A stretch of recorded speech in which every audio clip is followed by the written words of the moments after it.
Aujourd'hui, j'aimerais partager avec toi 7 règles sur l'argent que j'applique au quotidien et qui peuvent te permettre également de te faire encore plus d'argent, voire même t'enrichir.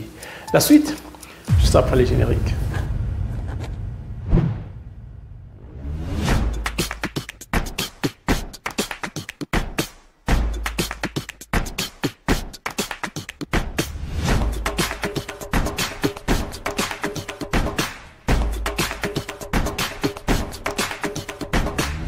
Salut à toi, je suis Cédric, je suis le promoteur de la CEF Academy qui a pour mission de sensibiliser, de conseiller et d'accompagner toute personne désirant se bâtir un patrimoine financier et immobilier de qualité en Allemagne. Dans le cadre de notre académie, nous offrons des formations, nous faisons des coachings, nous offrons des mentorings sur des thématiques telles que les finances, la fiscalité et l'investissement immobilier. Concernant l'investissement immobilier, nous avons mis sur pied un guide qui te permet en très peu de temps d'avoir les bases nécessaires pour un investissement réussi.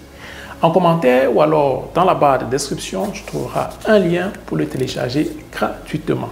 Nous t'offrons également une première séance d'entretien gratuite. Dépêche-toi donc afin d'en profiter.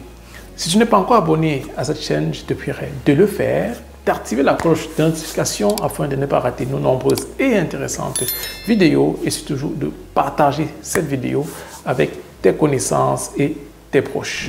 La première règle sur l'argent que j'applique au quotidien et dont je te conseille également, c'est que je m'arrange à détenir le moins de cash possible dans mon compte bancaire. Alors, il s'agit ici par exemple d'un compte d'épargne ou alors d'un autre type de compte. Alors, il est conseillé vraiment de ne pas disposer de beaucoup de cash dans ce compte-là et cela est dû au fait de l'inflation, l'effet de l'inflation sur ton argent. Lorsque tu gardes l'argent dans un compte bancaire, tu as malheureusement cet effet d'inflation qui va pousser ton argent ou alors qui va faire l'argent perdre en valeur. Donc, en Allemagne, nous avons en moyenne un taux d'inflation de 3%. Ça voudrait dire que pour toi qui gardes l'argent dans un compte d'épargne, pour toi par exemple qui a gardé 100 000 euros, on va prendre un exemple comme ça, 100 000 euros dans un compte bancaire pendant 5 ans, quand tu reviens récupérer cet argent, la banque te remet certes des 100 000 euros, mais les 100 000 euros n'ont plus qu'une valeur de 87 000 euros parce qu'entre-temps, il y a eu augmentation des prix sur le marché. Du coup, avec les mêmes 100 000, tu ne peux plus acheter un objet, si c'était par exemple un immobilier de 100 000 euros, mais plutôt un immobilier qui coûte dans les 85 000, 87 000 euros. Et ceci est dû donc à l'inflation. Donc c'est pourquoi, comme première règle, éviter de détenir beaucoup d'argent, de laisser beaucoup de cash dans ton compte bancaire. La deuxième règle sur l'argent dont j'évoquerai ici, c'est d'avoir un compte pour les imprévus, d'avoir une épargne pour les imprévus.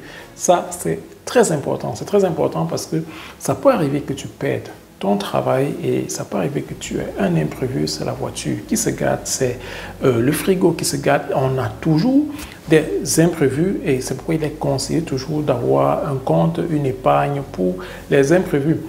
De façon générale, c'est conseillé d'avoir dans un compte pour tes imprévus, un compte qui est comme ça muni de 3 mois de salaire. Ça veut dire que si tu perds ton travail, que tu sois en mesure de mener toujours tes activités pendant 3 mois. Donc, il est très conseillé d'avoir ce compte pour les imprévus. Ça te permet également, pour toi qui veux investir, qui veux épargner considérablement, de ne pas te retrouver en train d'abandonner ton projet parce que là, tu as perdu le boulot et tu ne peux donc plus épargner, tu ne peux donc plus investir du jour au lendemain. Non, tu sais que pendant 3 mois, tu as encore du quoi te permettre d'investir ou alors te permettre de vivre, de maintenir ton niveau de vie sans souci, sans que cela ne porte atteinte également à tes investissements ou alors à ton épargne. Donc, il est très conseillé d'avoir également un compte pour les imprévus.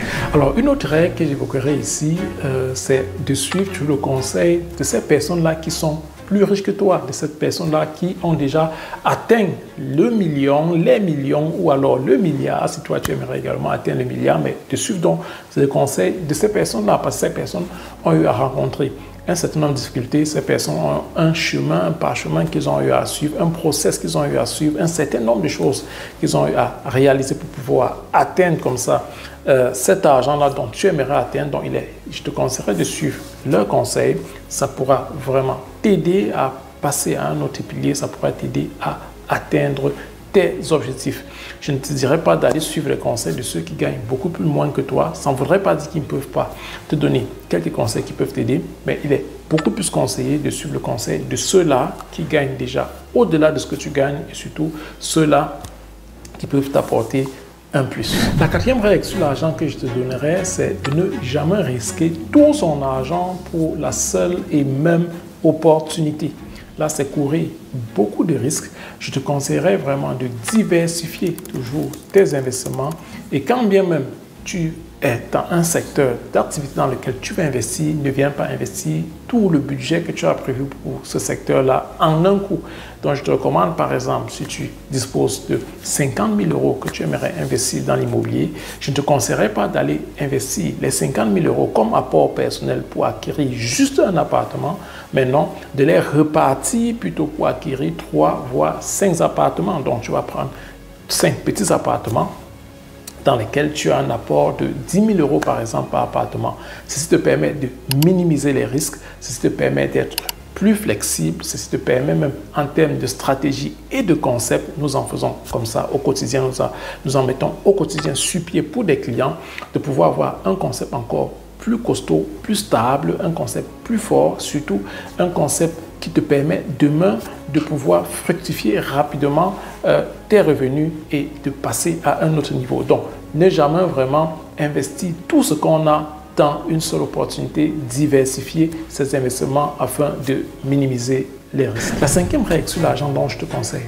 fortement, c'est de te définir toujours un budget pour chaque mois et un budget qui est réparti, c'est-à-dire que réparti en partie pour les charges fixes, qui concerne par exemple ici le loyer, l'électricité, la voiture et bien d'autres choses, vraiment des charges fixes.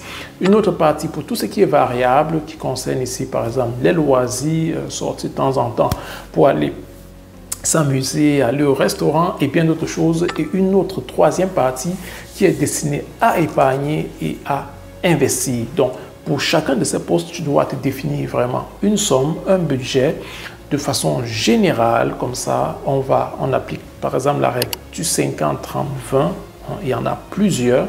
Je ne sais pas comment le faire. Tu vas suivre. On en a fait des vidéos concernant cela. Ou encore, tu peux nous contacter. Nous t'offrons d'ailleurs une séance d'entretien complètement gratuite à travers laquelle nous pouvons te montrer, te dire comment tu peux optimiser la gestion de tes finances. Donc, il est très important de te définir un budget pour chacun de ces postes-là. À partir du moment où tu l'as fait, à partir du moment où tu es discipliné, cela te permet également d'épargner de façon conséquente, ce qui te permettra d'investir et de te bâtir comme ça un patrimoine financier de qualité.